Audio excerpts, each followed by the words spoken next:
मुंबई के जुहू इलाके में एक पुराना बंगला है। सफ़ेद दीवारें, गुलमोहर का पेड़ और खिड़कियों पर झूलते पर्दे।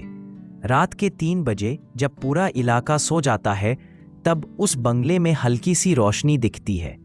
कहते हैं वहाँ किसी का साया घूमता है।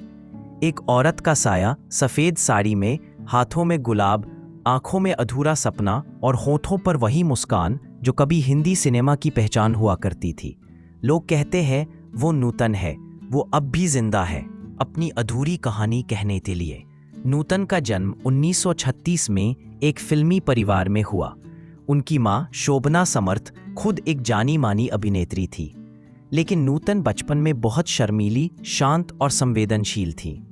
उन्हें कैमरों की चकाचौंध से डर लगता था। मां चाहती थी कि बेटी उनकी तरह स्टार बने, लेकिन नूतन चाहती थी कि वो बस खुश रहे। वो पेंटिंग करती, गाना गाती और रात को छत पर बैठकर तारों से बातें करती। किसी ने कहा था, इस लड़की के चेहरे में कुछ ऐसा है जो सीधा दिल में उतर जाता है, और वो सच था। सिर्फ 14 साल की उम्र में नूतन ने हमारी बेटी से अपने करियर की शुरुआत की, लेकिन असली पहचान मिली 1955 में सीमा फिल्म से। उस फिल्म में उन्होंने एक अनाथ, जिद्दी लड़की का किरदार निभाया था जो समाज से लड़ती है, अपनी इज्जत बचाती है और आखिर में सबको माफ कर देती है। फिल्मों के बीच उन्होंने शादी की राजनीतिक परिवार के मेजर राजीव से। शुरुआत में सब ठीक चला, लेकिन धीरे धीरे रिश्ते में दरारें आईं। प्यार, शक और असुरक्षा के बीच नूतन खुद को खोने लगी। वो बाहर से शांत दिखती, लेकिन अंदर से टूट चुकी थी। एक बार उन्होंने डायरी में लिखा, मुझे अब मुस्कुराने की वजह याद नहीं आती। फिर भी वो काम करती रही, हर किरदार में अपना दिल लगा देती, जैसे हर फिल्म उनकी आखिरी हो। 1980 के दशक में उन्हें गंभीर बीमारी ने घेर लिया, कैंसर। वो उस दौर में थी जब ये शब्द ही मौत का पर्याय माना जाता था। शरीर कमजोर होता गया, लेकिन उनकी आत्मा मजबूत रही। सेट पर भी वो मुस्कुराती, किसी को एहसास नहीं होने देती कि वो दर्द में है। एक बार उन्होंने अपने बेटे मोनीश से कहा था, बेटा, अगर मैं हार भी जाऊं तो दुनिया को यह मत दिखाना कि मैं टूटी थी। उनकी आखिरी फिल्म नाम थी। इस फिल्म में उन्होंने एक माँ की भूमिका निभाई, वो माँ जो अपने बेटे की राह तकती है, जैसे असल जिंदगी में वो खुद अपनी आत्मा की राह देख रही थी। 21 फरवरी 1991 नूतन ने अपनी आखिरी सांस ली। वो अस्पताल के बिस्तर पर थी, उनके पास बस परिवार था। कहते हैं उनकी आंखें खुली थीं, जैसे वो किसी का इंतजार कर रही हो। उनकी मृत्यु के बाद मुंबई में अजीब घटनाएं होने लगी।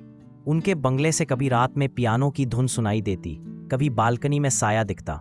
कई लोगों ने दावा किया उन्होंने नूतन को देखा है, सफेद साड़ी में, शांत लेकिन उदास। क्या वो किसी अधूरे रिश्ते से नाराज थी या किसी से बदला लेना चाहती थी?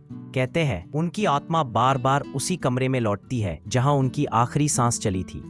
वो वहीं बैठी रहती हैं, आईने के सामने, और खुद से पूछती हैं, क्या मैंने जिंदगी को जिया या सिर्फ निभाया? समय बीत गया, लोग भूल गए, लेकिन उनका बंगला आज भी सुनसान नहीं है।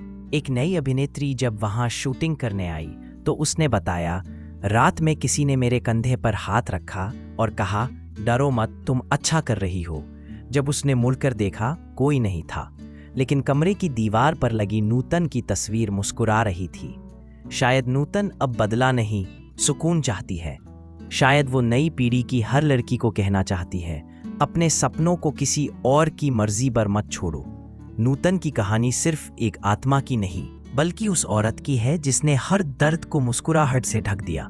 वो आज भी जिंदा है, हर उस लड़की में जो अपने सपनों के लिए समाज से लड़ रही है, हर उस माँ में जो अपने बच्चों के लिए जी रही है, हर उस कलाकार में जो सच्चाई से अभिनय करता है। उनका जीवन हमें सिखाता है कि सच्ची सुंदरता चेहरे में नहीं, आत्मा में होती है, और वो आत्मा कभी नहीं मरती।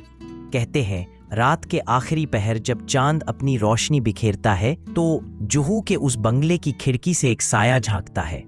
वो मुस्कुराती है, जैसे किसी नए जीवन को आशीर्वाद दे रही हो। वो है नूतन, मरकर भी जिंदा।